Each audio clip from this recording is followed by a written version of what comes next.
Good morning, students. I was discussing the religious reformation movement. हम जो है धर्म सुधार आंदोलन की चर्चा कर रहे थे, तो उसके कुछ प्रमुख बिंदुओं का उल्लेख किया जा चुका है, जिसमें धर्म सुधार आंदोलन के प्रभाव क्या थे और सत संस्कार से क्या समझते हैं। इसके पश्चात धर्म सुधार आंदोलन के कारण काजेज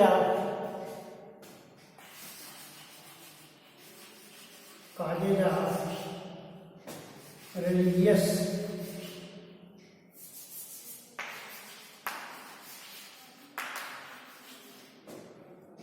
रिफॉर्मेशन मूवमेंट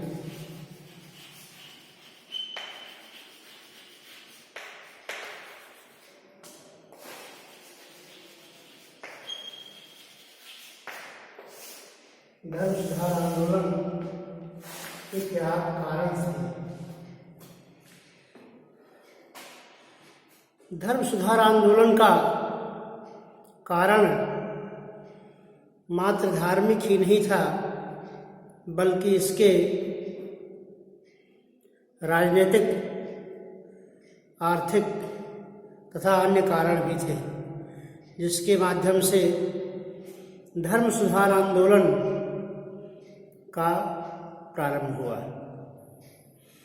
तो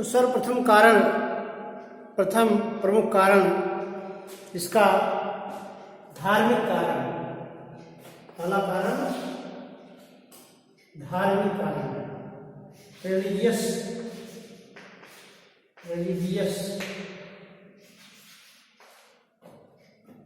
कॉजेज।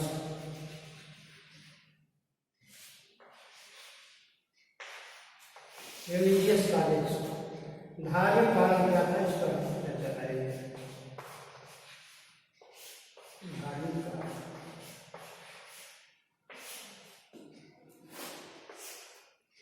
धर्म सुधार आंदोलन का पहला प्रमुख कारण धार्मिक कारण था, क्योंकि मध्ययुगीन समाज अनेक अंधविश्वासों में व्याप्त था, अंधविश्वासों में लिप्त था,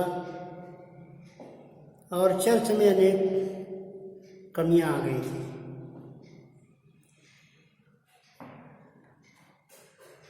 अलेक्जेंडर ख्रस्ट, जो कि एक पोप था,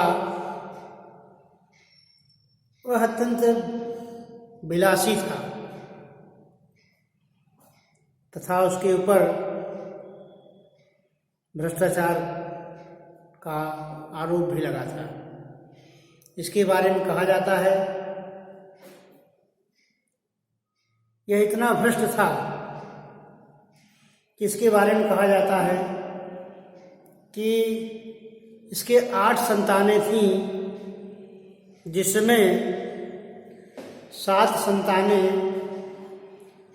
अवैध संतानें जो है पोप निर्वाचित होने के पूर्व ही पैदा हो चुकी थी। अर्थात कहने का तात्पर्य है यह अत्यंत चरित्र भ्रष्ट पोप था, जिसके द्वारा पोपशाही की परंपरा में अत्यंत भ्रष्टाचार व्याप्त हो गया, क्योंकि इन्होंने धन देकर, जो धन दे देता था, पोप के नियम कानून का उल्लंघन किया। इसके अंदर धन लोलुपता थी, धन देकर चर्च के नियमों का लोग उल्लंघन किया करते थे, और जो धन दे देता था वो चर्च के नियमों से मुक्ति पा जाता था। इस तरह से इसका कार्यकाल 1300 92 से लेकर के 1403 तक था अलेक्जेंडर फर्स्ट। इन्होंने चर्च के सारे नियम कानून को ताक पर रख दिया था। चर्च में जो पदाधिकारी नियुक्त होते थे उन पदों का दुरुपयोग किया इन्होंने, और चर्च में व्यास परंपरा की विधिवत तरीके से अवहेलना की। इस प्रकार से चर्च के नियम कानून को तोड़ा गया। चर्च का जो पद था वो बिक्री होने लगा। कोई चर्च को धन देकर किसी भी पद को प्राप्त कर सकता था। योग्यता का कोई मापदंड नहीं था। जो चर्च में एक विधिवत नियम प्रणाली थी, इसको तोड़कर इन्होंने कार्य किया। इसके पश्चात दूसरा शासक नियुक्त हुआ, जिन्होंने भी चर्च के नियम, हेनरी चतुर्थ शासक हुआ जिन्होंने चर्च के नियम की अवहेलना की। और इसके पश्चात लियो दसम शासक हुआ। लियो दसम, जिन्होंने चर्च में, जिसके समय में चर्च में अत्यंत पूरी तरह से चर्च के नियमों का दुरुपयोग होने लगा, क्योंकि वह जो है स्थापत्य कला का प्रेमी था।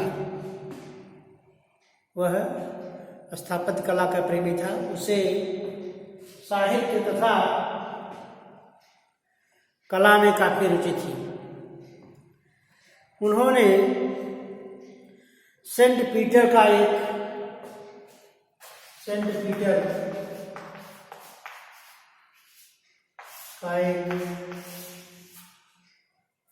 चर्च बनवाया, जिसमें उसे अत्यधिक धन की आवश्यकता थी। और उन्होंने चर्च के पदों का पूरी तरह से बेचा। जितने भी पद थे चर्च में, जो नियम थे, उसका उल्लंघन करके उन्होंने पदों को खूब बिक्री किया।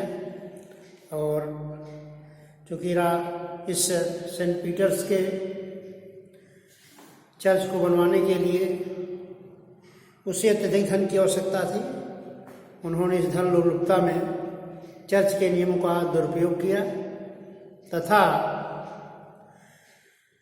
चर्च के पदों को, जो इसमें हायरार्कीज थी, चर्च के जो भी पद थे, धन देकर चर्च के पदों को खरीद सकता था।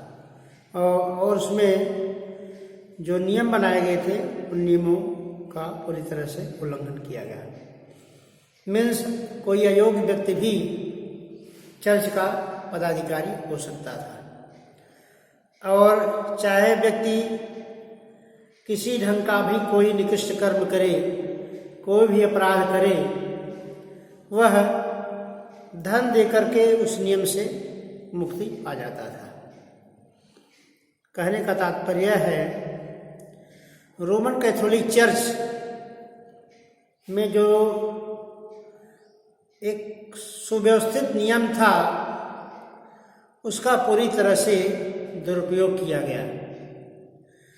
और इस तरह से पोप को प्रत्येक वर्ष 10 लाख का जो है एक मुफ्त राशि प्राप्त होने लगी। चर्च की आय बढ़ गई, क्योंकि चर्च में नियम कानून का उल्लंघन किया गया और जो धार्मिक आचार व्यवहार था उसकी पूरी तरह से अवहेलना की गई, क्योंकि एक सुव्यवस्थित नियम था।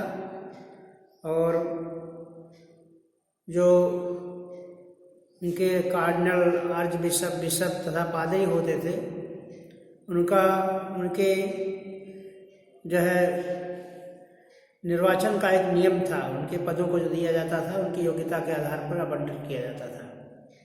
लेकिन धन लोलुपता में इन नियमों को ताक पर रख दिया गया और चर्च में जितने भी पद थे उनको उनकी पूरी तरह से बिक्री की गई।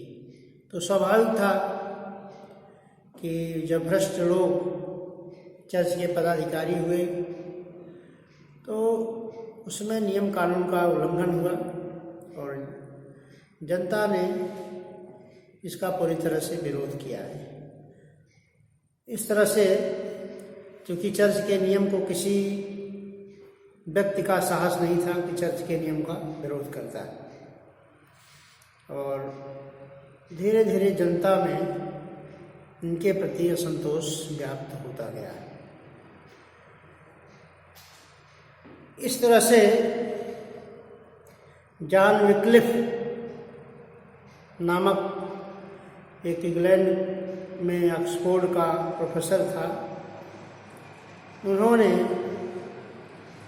इन के प्रति जो चर्च में व्याप्त बुराइयां थी उनका इन्होंने विरोध किया और जो चर्च में व्याप्त भ्रष्टाचार था उसका उन्होंने पूरी तरह से खंडन किया कि चर्च एक सुव्यवस्थित नियम के तहत चर्च के पदाधिकारियों को रहना चाहिए। इस नियम को उन्होंने अपने विचार व्यक्त किए इस पर, लेकिन इनका कार्यकाल जो है 1324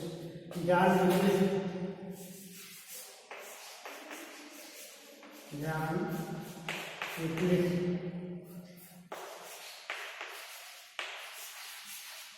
He was the professor of Oxford विश्वविद्यालय का प्रोफेसर था।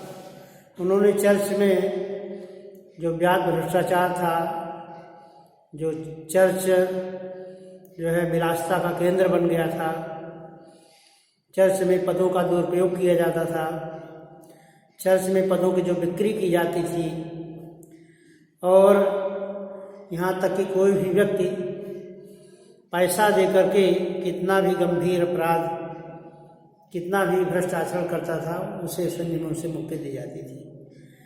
इनका उन्होंने विरोध किया जॉन विक्लिफ ने और कहा कि चर्च में इन व्याप्त बुराइयों को दूर किया जाना चाहिए। लेकिन कुछ समय पश्चात इनकी मृत्यु हो गई और इनकी मृत्यु के पश्चात इनको नास्तिक कह करके इनके अनुयायियों का दमन किया गया और हेनरी चतुर्थ जो शासक था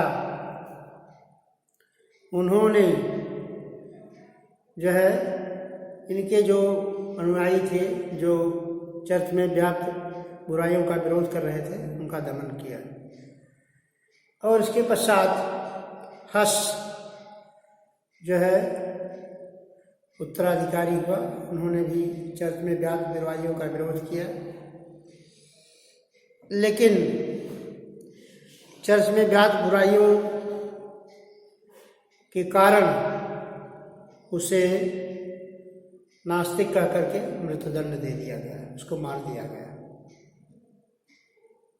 तो पूरी तरह से हम देखते हैं कि जो पोप शाही की परंपरा थी उसका विभाजन हो गया। पोप शाही की परंपरा का विभाजन हुआ, एक रोमन पोप हो गया, एक दूसरे पोप की नियुक्ति हुई। इस प्रकार से पोप शाही का विभाजन ने धार्मिक व्यवस्था को छिन्न भिन्न कर दिया और इस तरह से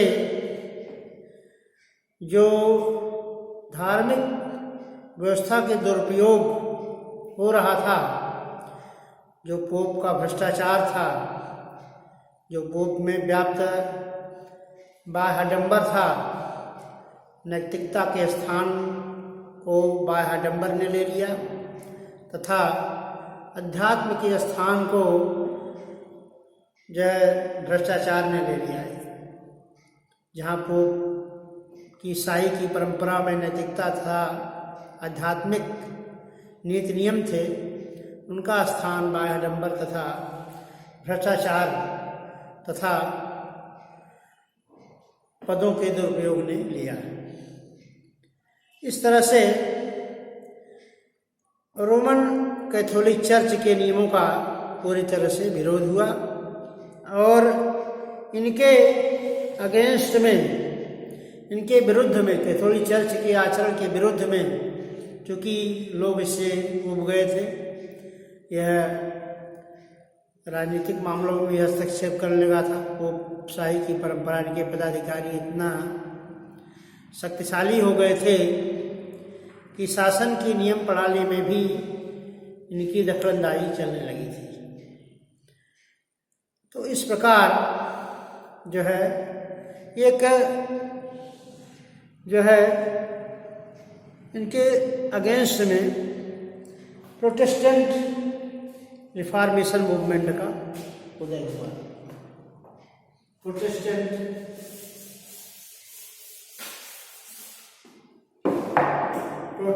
मूवमेंट का उदय।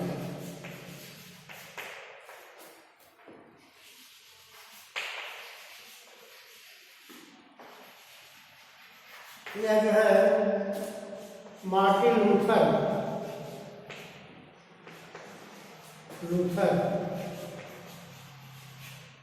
के नेतृत्व में लोगों ने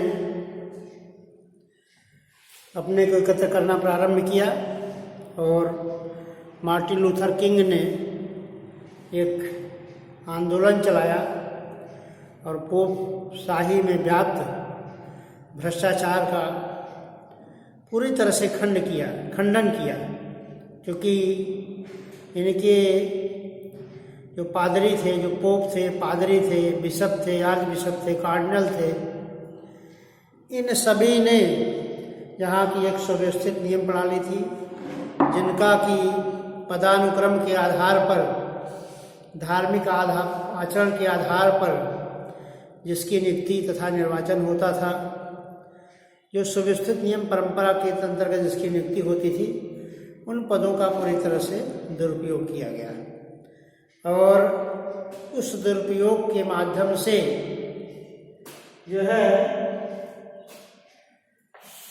दुरुपयोग के माध्यम से प्रोटेस्टेंट मूवमेंट का उदय हुआ मार्टिन लूथर के नेतृत्व में। तो किंग मार्टिन लूथर ने जो है धर्म सुधार आंदोलन की शुरुआत की। धर्म सुधार आंदोलन की शुरुआत से रोमन कैथोलिक चर्च के अगेंस्ट में, इनके विरुद्ध में आम जनता जो चर्च के नियमों से तंत्रस्त थी, चर्च अपने नियमों का पूरी तरह से दुरुपयोग करता जा रहा था, चर्च के शासक भ्रष्टाचारी हो गए थे और इनकी पूरी तरह से भरपूर आलोचना की। तो इस तरह से लोग जो कैथोलिक चर्च के अनुयायी थे वो धीरे धीरे प्रोटेस्टेंट रिफॉर्मेशन के अंतर्गत जुड़ गए और इन्होंने एक आंदोलन की शुरुआत की जिसे कि रिफॉर्मेशन, प्रोटेस्टेंट रिफॉर्मेशन मूवमेंट के नाम से जाना जाता है। I want to conclude this lecture here, and in next class I will teach again.